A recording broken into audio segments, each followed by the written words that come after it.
So good morning everyone. What we are going to do today is read the second unit and first chapter. Second unit is about humor. First unit में आपने क्या पढ़ा था? Patriotism, where the stories were based on the theme of patriotism. देशभक्ति की theme पे पूरी कहानियाँ थी. आपने 3 कहानियाँ उसमें पढ़ी, देखी, लिखी, समझी. अब जो 3 चैप्टर्स हैं जो अगले यूनिट में, यूनिट 2 में, they are based on humour. Humour मतलब क्या होता है? ह्यूमर मतलब है हास्य. Means these 3 stories will be some or the other way will be based on comedy, है ना, but with a message. Comedy could be senseless, जैसा आजकल आप फिल्मों में देखते हैं, टोटल सेंसलेस कॉमेडी, और there could be a comedy with a satire touch to it. Satire means political drama with comedy, और there could be a comedy with little kind of message in it. So हम जो अभी पढ़ने वाले हैं, the never never nest, it is a comedy with a message in it. कहानी में 4-5 पात्र हैं: Jack, Jill, aunt Jane, nurse. So these are the characters and it is a one act play. One act play क्या होता है?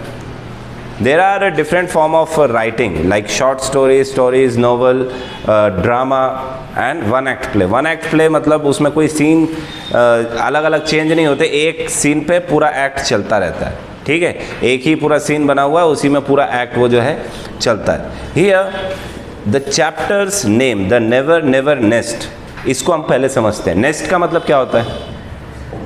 What does nest mean? What does nest mean?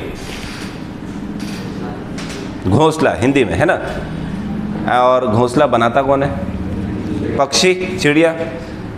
Generally they make their nest with twigs, छोटे मोटे घास के टुकड़े, तिनके, इनसे वो अपना घोंसला बनाता है. And it generally remains unstable. Unstable मतलब टेम्पररी बेस पे वो बनाते हैं, एक जगह उनको रहना नहीं होता है. It depends on the weather condition, है ना.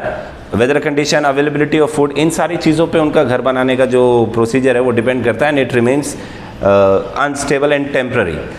अब इसमें अगर देखोगे तो चैप्टर में जो सेकेंड एंड थर्ड वर्ड है, नेवर नेवर. नेवर का मतलब क्या है? कभी नहीं, है ना. सो 2 बार यूज किया गया है नेवर नेवर. मतलब it emphasis the negativity of not being made the nest. यहाँ पे बात हो रही है घर की, और द नेवर नेवर नेस्ट जब टाइटल है इसका, तो वो ये सजेस्ट करता है कि कभी ना बन पाने वाला घर. It shows the impossibility. आ रही है बात समझ में? नेवर को अगर एक ही बार यूज करते तो there might have been chances, थोड़े बहुत चांसेस होते हैं कि हाँ भाई बन सकता है. But the author Cedric Mount, he had used never never twice to give the impossibility, total impossibility, कि अब जो है ये घर आपका नहीं बनेगा. So what Jack, Jill, aunt Jane and the nurse says here, ये स्टोरी बेस्ड है on the new type of marketing system. अभी मार्केट में एक सिस्टम बहुत कॉमन चल रहा है, that is buy now pay later, है ना. अखबार में भी आप पढ़ते रहते हो, या आए दिन निकल के आती है खबर, आज ले जाइए, परसों दीजिए, या 1 साल बाद दीजिए. This system actually attracts the buyer, है ना. अभी मान लीजिए मेरे पास, मुझे एक कार खरीदनी है, but I don't have sufficient amount of money to purchase a car. एक कार अगर आप छोटी वाली भी लेने जाओ तो 4-5 लाख रुपए तो कहीं नहीं पड़ते. ओके, बट मिडिल क्लास जो हम जैसे लोग होते हैं, we need a small car, but अगर नहीं भी हो तो चल जाएगा, है ना. बट द सोसाइटी स्टेटस वाला जो बात आ जाती है, जो सोसाइटी सिंबल, स्टेटस सिंबल वाली बात आती है, तब अगर कार आ जाए तो थोड़ा सा रुतबा क्या हो जाता है? बढ़ जाता है. But our salaries are not enough to purchase the car at once. So company ये समझती है, और मिडिल क्लास को टारगेट करने के लिए वो क्या करती है? पॉलिसीज लेके आती है, which are marketing policies based on the demand. अब पब्लिक को कार चाहिए, लेकिन उनके पास पैसे भी एक साथ देने को नहीं है, तो इसलिए वो क्या करते हैं? Bye now pay letter.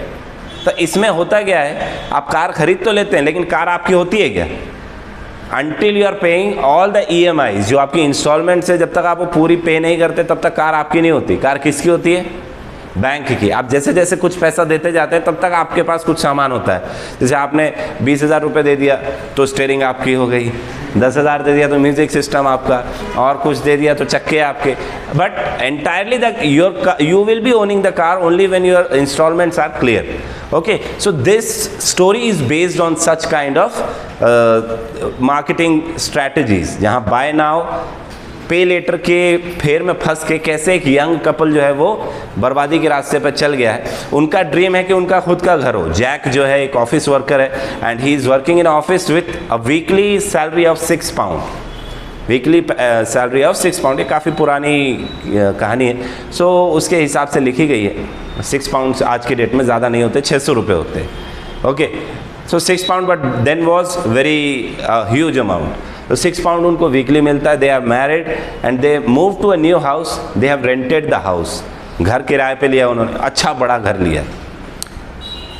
चीज़ें यही ख़त्म नहीं होती। They have purchased piano, refrigerator, car, sofa set, everything on instalment, everything on instalment. अब उनकी आंट है, aunt Jane. One day she visited their house and what happens,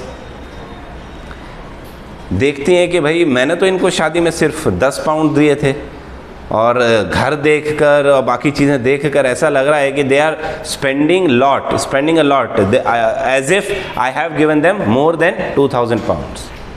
they had a baby later on, और जो doctor के पास भी गए, it was very lavish doctor and baby को भी इंस्टॉलमेंट पे ही उन्होंने ऑपरेट करवाया। एवरीथिंग, मतलब they had everything in instalment, मतलब अपना खुद का बच्चा भी उनका इंस्टॉलमेंट में था। They didn't even own their own baby, अपने बच्चे पर भी उनका पूरा अधिकार नहीं था बिकॉज ऑफ इंस्टॉलमेंट्स। हरी बात समझ में। सो आंट जेन आती है, उनकी मदद करना चाहती हैं। वो 10 पाउंड उसको देती हैं, बोलेगी किसी एक चीज़ का तो तुम इंस्टॉलमेंट पूरी करके उसको अपना बना लो एटलीस्ट। सो जैक बोलता है हम कार की इंस्टॉलमेंट देंगे, जिल बोलती है हम डॉक्टर की इंस्टॉलमेंट देंगे। So they have a fight over each other चीज़ों के लेके। और ये क्यों होता है? Because they way are earning less and spending more. Income कितनी थी उसकी? 6 pound a week, but installment कितनी भरनी पड़ रही थी उसको? 7 pound a week. So they didn't had anything for eating और फॉर सेविंग। और जो उनका सपना था कि अपना खुद का घर बनाना है, वो हमेशा के लिए क्या रह जाएगा?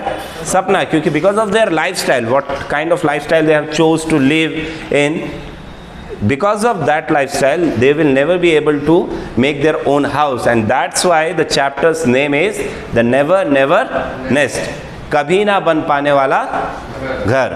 आई बात समझ में? Hope you all understood. Just notes will be sent over the WhatsApp. Thank you.